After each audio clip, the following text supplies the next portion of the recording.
음, 예수님이 십자가를 지신 그 길은 단순히 순환을 겪으신 그 길로 끝나는 것이 아니라 하나님의 구속 계획이 성취되는 그런 길이었습니다. 이 길을 지금도 이스라엘 그쪽에 가면 비아돌로 로사라고 해서, 비아돌로 로사라는 말은 비하는 길, 돌로로사는 어떤 고통 또 슬픔 이런 의미를 갖고 있는데요. 그래서 슬픔의 길이라고 하기도 하고 고통의 길이라고 불리우기도 합니다.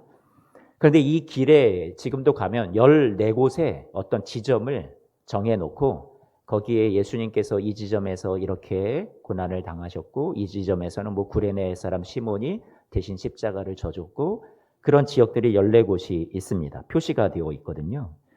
그런데 이게 정확한 어떤 역사적인 고증이 다 이루어지지는 않은 곳들인데 상징적으로 그렇게 만들어 놓았습니다.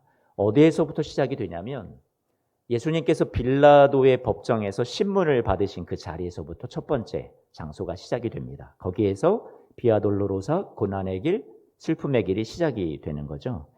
마지막은 골고다 언덕입니다. 거기에 예수님 십자가에 못 박히신 그 자리요. 그러니까 여러분, 이 길 하나하나마다 예수님께서 저와 여러분들을 위해서 걸어가신 사랑이 다 그 안에 담겨 있고 배어 있습니다. 그런데 가만히 생각을 해보면 예수님께서 저와 여러분들을 위해서 이 걸으신 고난의 길이, 사랑의 길이 단순히 이 비아돌로 로사에만 국한되는 것 같지는 않습니다. 어디에서 시작이 되었을까? 빌라도의 법정에서 시작이 되었을까? 더 거슬러 올라가면 이미 하늘의 보좌에서부터 시작됐다는 생각이 듭니다. 거기에서부터 이 길은 이미 작정되었고 계획된 길이었던 것 같습니다. 하나님 아버지께서 저와 여러분들을 포기할 수 없었고 저와 여러분들이 심판 가운데 죽는 것을 도저히 용납하실 수 없습니다. 그러니 그 하나님 아버지께서 작정하십니다. 이들을 살려야겠다. 그때 예수께서는, 성자께서는 당신이 하늘 영광을 다 포기하기로 그 가운데 결심하시죠. 아버지의 뜻을 따르기로 합니다. 그래서 이 빌라도의 법정에서 시작된 것이 아니라 하늘의 보좌에서부터 시작되었다라고 생각이 됩니다. 그래서 그 아버지의 마음은 고린도 후서 말씀을 보면 5장 19절 말씀에 이렇게 기록이 되어 있습니다. 하나님께서 누구 안에 계시다고요? 그리스도 안에 계시사. 이 세상에 그리스도만 내려오신 게 아니라 하나님도 같이 오셔서 같이 아파하시고 같이 공감하시고, 여러분 그 고난의 자리에, 예수님의 고난의 자리에, 저와 여러분의 삶의 자리에 우리 하나님도 마음이 같이 계셨다라는 거죠. 여러분, 그런데 이 19절 말씀을 방금 다시 한 번만 좀 보여주시면, 세상을 자기와 하나님께서 어떻게 하기를 원하셨다고요? 화목하게 하기를 원하셨답니다.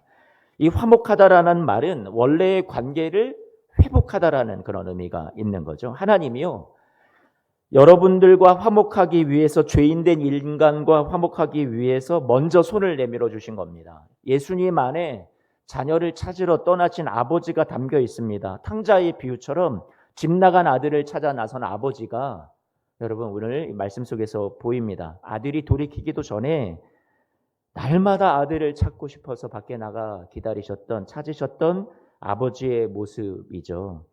비아돌로로사, 우리를 살리기 위해서 걸으신 그 길은 아버지 하나님이 우리를 찾아 나서시는 하늘에서부터 시작된 길이었습니다. 당신이 이 세상에 내려오신, 하나님이 세상에 육신의 몸을 입고 내려오신 잃어버린 자녀들을 찾아오기로 결심하신 그 하늘의 보좌로부터 시작된 길이었습니다. 여러분, 자녀들을 향한 부모의 사랑은 너무 크지 않습니까? 강하지 않습니까? 갓난 아기를 둔 부모를 생각해 보세요.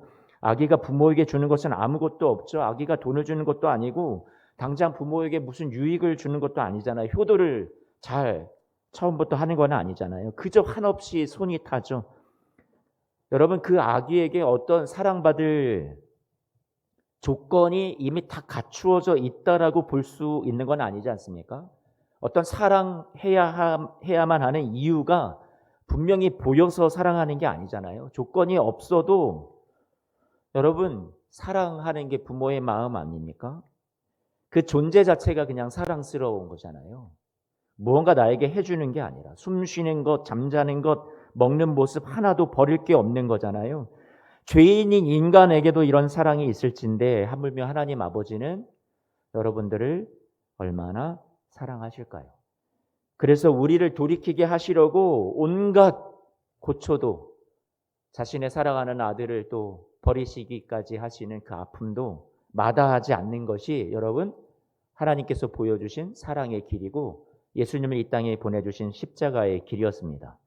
예수님이 천국에서 이 땅까지 내려오셨어요. 그리고 예수님의 십자가 지고 가시는 그 길에서 여러분 오늘 우리는요 주님의 마음을 또 엿볼 수 있습니다. 십자가의 고난은 철저한 저와 여러분들과의 하나님이, 예수님이 연대하시고 공감하시는 그런 사랑을 보여주고 있습니다. 예수님께서 비아돌로로사 길을 걸어서 못 박히실 갈보리 언덕 거기에 이르시기까지 그 걸음 속에서 우리는요 오늘 또다시 우리에게 주시는 선물을 우리 열어보고 싶습니다. 십자가를 지시고 갈보리를 향해 걸어가시는 예수님은요 그 입술이 갈라지고요 입이 부르텄니다. 목이 너무 타들어가서 침조차도 삼키기가 어렵습니다. 목소리도 나오지 않습니다. 마지막으로 이 예수님의 입술에 물기가 닿았던 때는 12시간 전이었습니다. 제자들과 함께 유월절에 마지막으로 만찬을 나누셨을 때요. 그때 마시셨던 포도주가 마지막 음료였습니다.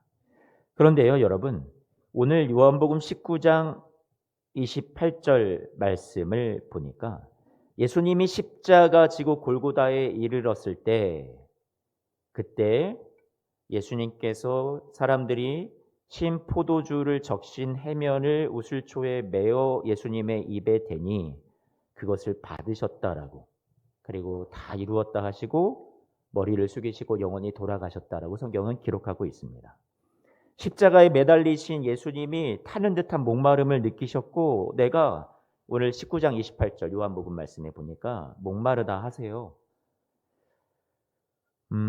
왜 예수님께서 십자가에서 목마르시는 이 아픔을, 고통을 겪으셨는데 그동안은 왜 견뎌오셨을까요? 얼마든지 능력이 있으셨던 것 아닙니까? 항아리에 든 물도 포도주로 바꾸신 분이잖아요. 적어도 그 지경까지 가지 않아도 되게끔 6시간 전에 누군가, 이게 오늘 저와 여러분들이 읽었던 본문 말씀인데요, 마실 것을 드리지 않았습니까? 그런데 마가복음 말씀에 보면, 마가복음 15장 말씀 23절 말씀을 보면 모략을 탄 포도주를 주었다 말합니다. 그리고 마태복음은 조금 다르게 표현하는데 쓸개 탄 포도주를 예수께 주어 마시게 하려 했다. 그런데 두 곳에서 공통적으로 말씀하고 있는 게 뭐냐면 이것을 받아 마셨다는 거예요, 안 마셨다라는 거예요? 마시지 않으셨다고 말합니다. 십자가에서 마지막 운명하시기 직전에는 마시셨는데 왜 이 더 고통스러운 과정 속에서는 마시지 않으셨을까요? 이 포도주 맛을 살짝 보시고는 우리가 방금 읽었던 마가복음과 마태복음 말씀을 보니까요, 마시지 아니하셨다라고 기록하고 있습니다. 무엇을 아셨던 걸까요? 이 포도주가 감각을 마취시키는 것을 예수님은 아셨던 겁니다. 진통 성분이 들어있다는 것을 아셨던 거겠죠. 그래서 예수님께서 거부하셨던 것 같습니다. 왜? 굳이 이 모든 고통을 다 받아내려 하셨던 걸까요? 예수님은 그 극심한 고통이 분명히 있으셨을 텐데 이 길 속에서 예수님은 이 진통시켜주는 그 포도주의 도움을 왜 받지 않으셨던 걸까요? 그것은 바로 우리의 고통을 온전히 함께 짊어지고 싶으셨던 마음 때문이었습니다. 예수님이 이 진통의 힘을 빌어서 여러분의 고통을 지시는 것을 예수님은 당신에게 허락하지 않으셨습니다. 왜요? 우리가 당하는 아픔을요, 온전히 다 이해하고 겪기를 원하셨던 거겠죠. 저와 여러분들이 지금도 질고 속에서 병원에 입원하신 분들을 보면, 또 가족들을 보면 그 약물로도 덜 수 없는 그 아픔을 겪고 계신 분들이 분명히 저희들 가운데 주위에 있잖아요. 그 모든 아픔을요, 예수님도 다 당신이 겪어보시는 거죠.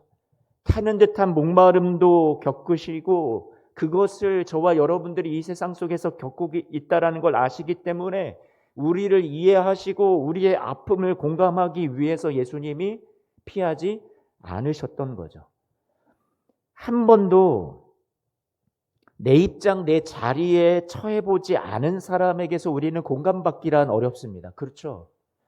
그러니 여러분, 심정을 전혀 이해하지 못하는 사람들이 있잖아요. 여러분의 아픔에 대해서. 그러나 예수님은 다른 거죠. 예수님은 여러분의 입장에, 여러분의 아픔에, 그 고통에 처해 보셨던 거예요. 여러분의 그 자리까지 예수님은 가보셨던 거죠.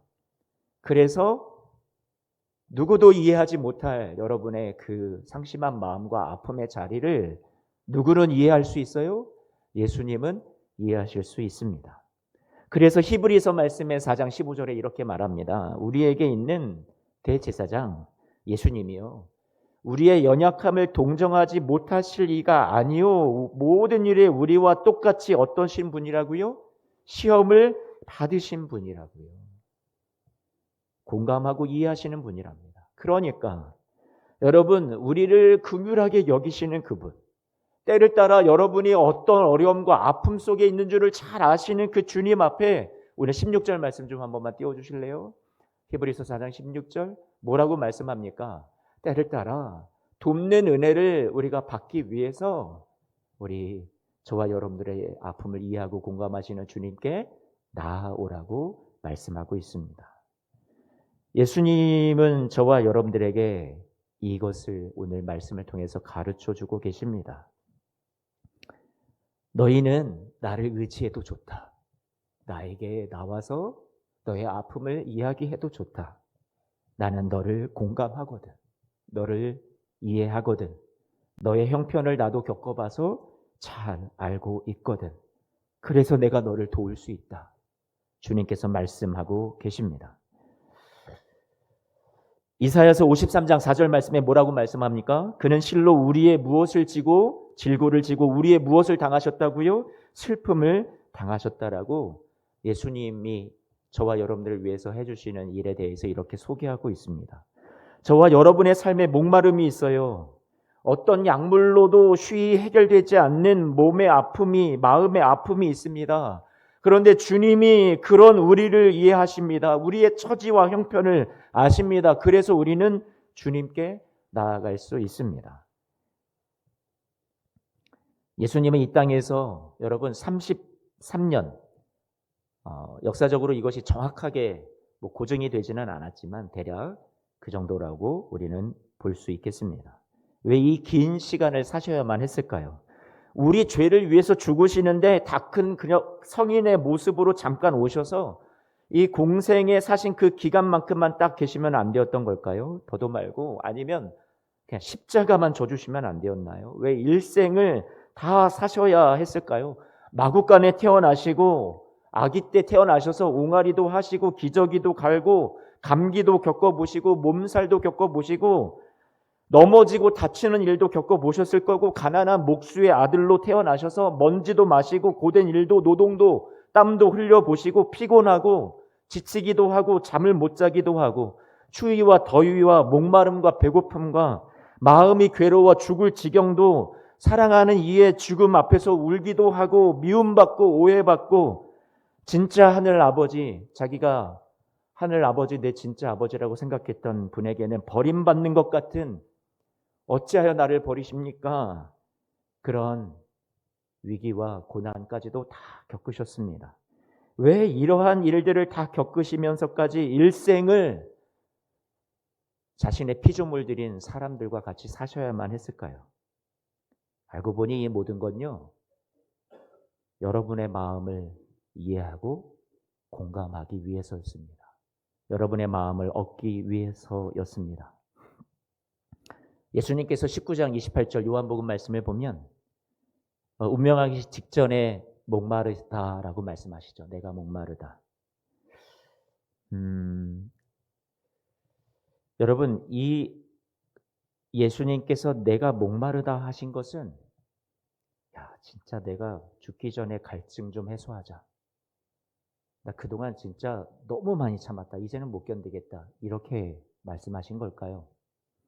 내가 목마르다 하신 말씀은 공감의 언어라고 생각이 됩니다. 너희도 목마르지? 나도 목마르다. 공감의 언어라고 생각이 됩니다. 그리고 목마르다 하신 것은요, 여러분, 나를 믿어도 좋다 이 말씀을 하시는 거예요. 왜요? 왜 그럴까요? 여러분에게는 믿을 만한 존재가 필요한 거 아닌가요? 나를 있는 모습 이대로 받아주고 이해해 줄 사람이 필요한 것 아닌가요? 사람들을 믿지만 또 그 믿음이 실패할 때가 있고 실망할 때가 있지 않습니까? 그런데 여러분, 예수님께서 내가 목마르다 말씀하신 것은 이 포도주의 적신 해면을 그 마지막 운명 직전에 받아 마신 건 당신 자신의 목마름을 해결하기 위한 이기적인 어떤 그런 생각이 아니라, 자기를 위한 것이 아니라 이타적이었습니다. 이것마저도. 당신의 목마름을 해결하기 위함보다 우리에게 성경 말씀을 이루시기 위해서 예수님께서 이 마지막 운명 직전에 포도주를 받아 마셨습니다. 목마르다라는 말 앞에, 우리 요한복음 19장 28절 말씀 앞에, 바로 앞에 나오는 우리 문구 표현을 한 번만 눈여겨봐 주시죠. 뭐라고 말씀하고 있습니까? 예수께서 모든 일이 이미 이루어진 줄 아시고, 무슨 말이냐면 지금 하나님의 뜻이 이루어져 가고 있다는 걸 아셨습니다. 그리고 그 약속대로, 성경대로 자신이 그것을 지금 하나씩 이루어가고 있다는 걸 아셨어요. 그리고 이 포도주를 마시는 그 순간도 뭐라고 말씀합니까? 28절 앞에 성경을 어떻게 해요? 응하게 하려 하사. 내 목마름 해결하려고 이게 아니라 그 목마름 마지막 운명 직전에 마신 것조차도 무엇을 위해서요? 성경을 응하게 하려 하사. 예수님의 이 고난에 대해서 성경을 응하게 하려 했다라고 표현된 곳들이 여러 군데 있는데, 군병들이 옷을 두고 제비를 뽑은 것도, 예수님의 옆구리를 찔러서 물과 피가 쏟아지게 만든 것도, 오늘 이 말씀에서 내가 목마르다 하신 것도 다 예수님의 이 십자가를 지시는 일련의 모든 장면들 속에 예수님이 행하셨던 그 하나의 행동과 표현, 말씀이 모든 것이 다 무엇을 위해서 지금 나아가고 있어요? 성경을 이루기 위하심이라는 거예요. 하나님이 저와 여러분들을 위해서 약속해 주신 것이 많이 있어요. 그런데 그 약속을 우리가 붙들고 살아가는 우리의 입장에서는 과연 하나님이, 우리 주님이 이 약속을 이루시는 분이 맞는가? 그것에 대해서 우리 안에 회의가 생길 때가 있고 우리 안에 믿음이 생기지 않을 때가 있지만, 예수님께서 이 시간 이 말씀을 통해서, 이 성경에서 예수님이 십자가에 달리셔서 운명하시기 직전에 내가 목마르다 하신 그것조차도 저와 여러분에게 나는 말씀을, 약속을 이루기 위해서 왔다라는 것을 저와 여러분에게 무엇해 주시는 거예요? 강조해 주시는 겁니다. 그리고 30절 말씀에 뭐라고 말씀하세요? 내가 뭐라고요? 다 이루었다. 예수님께서, 하나님께서 약속해 주신 이 구속의 사역을 당신이 몸으로, 고난으로 어떻게 해요? 이루셨다라는 것을 말씀하시고 운명하십니다. 시편 69편 21절 말씀에, 이게 성경에 예언이 되어 있었어요. 예수님께서 우리를 위해서 해주실 일들. 그들이 쓸개를 나의 음식물로 주며 목마를 때에 초를 마시게 하였사오니. 이 말씀을 예수님께서 이루셨던 겁니다. 시간 관계상 제가 성경 구절을 다 찾아볼 수 없지만 빨리 최대한 설명을 해보면, 가까운 사람들, 제자들에게 버림받는 것도 시편 31편 11절에, 사람들의 조롱을 받는 것도 시편 109편 25절에, 십자가에 못 박히는 것도 시편 22편 16절에, 하나님의 외면, 하나님의 부재, 하나님이 버리신 것 같은 것을, 아픔을 겪으시는 것도 시편 22편 1절에, 다 여러분 성경 말씀대로 예수님께서 이루어 가신 일들을 우리에게 소개해 주고 있습니다.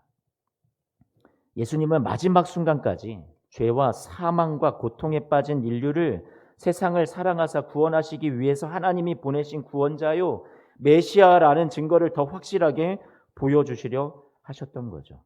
우리가 의심하고 믿지 못할 우리의 형편이 생길 수 있고 상황이 생길 수 있고 우리가 겪는 고통 가운데 믿음에서 떨어지고 멀어지는 것을 원치 않으셔서 자신의 삶으로, 자신의 고난으로 말씀을 이루시는 것을 우리에게 보여주셨던 거죠. 죽기까지 예수님은 무엇을 이루셨어요? 하나님의 약속을 우리를 위해서 이루시는 것을 보여주셨습니다. 여러분, 예수님은 자신에게 오면 생수를 마실 수 있다고, 갈증을 해소해 줄 수 있다고 하신 분이세요. 그런데 정작 당신이 이 갈증과 목마름을 경험하십니다. 우리가 처해 있는 갈증과 목마름의 자리까지 내려오십니다. 우리를 위해 수치와 죽음의 자리까지 내려오십니다. 주님께서요, 여러분의 그 실패의 자리, 수치의 자리, 눈물의 자리, 외로움의 자리에 찾아오시는 이야기를 오늘 말씀에서 또 우리에게 보여주고 있습니다. 오늘 우리는 주님이 끝까지 가신 그 골고다가 어떤 곳인지, 이 비아 돌로로사의 마지막 장소였던 갈보리, 그곳이 어떤 곳인지 얘기를 좀 나누고 싶습니다.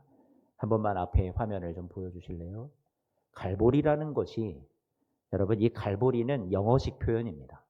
그리고 골고다라는 것은 같은 표현인데 아람어로, 예수님 당시에 제자들과 많이 썼던 언어가 아람어였습니다.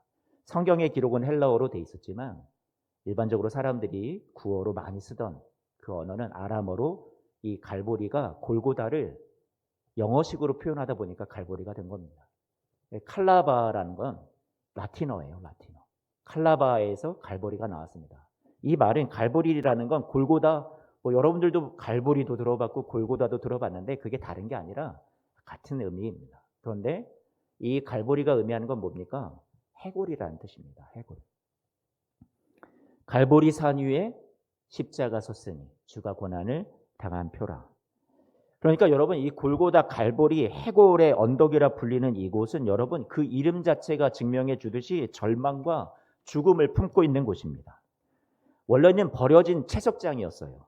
범죄자들이 그래서 그곳에서 마지막 사형을, 가장 참혹한 십자가 처형을 당하는 장소로 쓰여졌습니다. 수많은 뼈와 해골이 다 널려 있는 가득한 자리였습니다. 왜 하필 그 자리일까요? 골고다, 참역의 언덕, 고통 가운데 죽어가는 수많은 사람들의 신음이 있었던 그곳. 여러분, 그 인간의 죽음과 죄와 절망에 그 심판받아 죽는 그 자리의 현장 한가운데, 어디에? 그 자리 한가운데 예수님의 십자가가 어떻게 되었어요?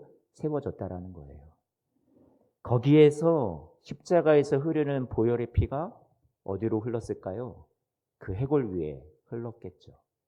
에스겔 골짜기의 마른 뼈들 위에 하나님께서 그들을 살리셨던 것처럼 오늘 그 처참한 죽음의 현장에, 절망의 자리에, 심판의 자리에 예수님의 보혈이 흐르게 됩니다.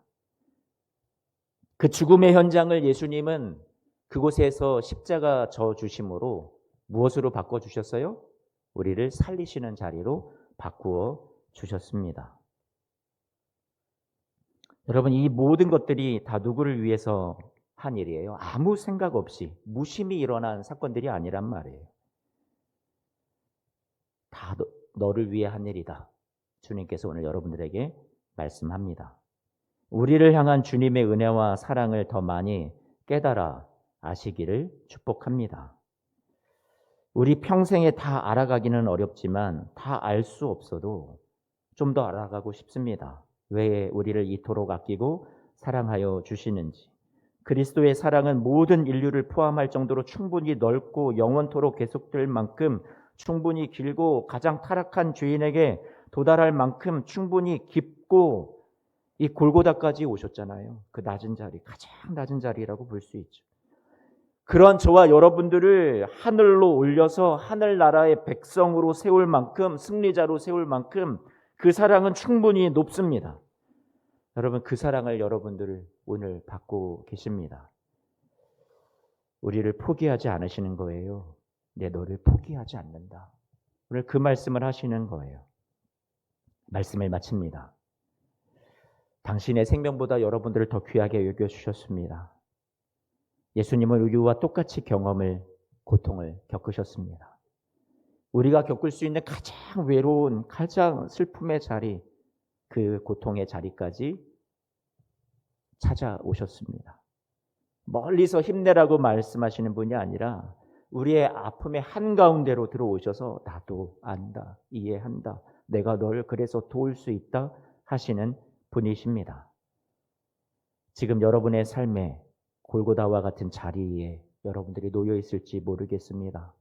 견디기 힘든 현실과 버겁고 무거운 마음, 이해받지 못하는 상처로 목마름을 타는 듯한 갈증을 여러분들이 겪고 계시는지 모르겠습니다.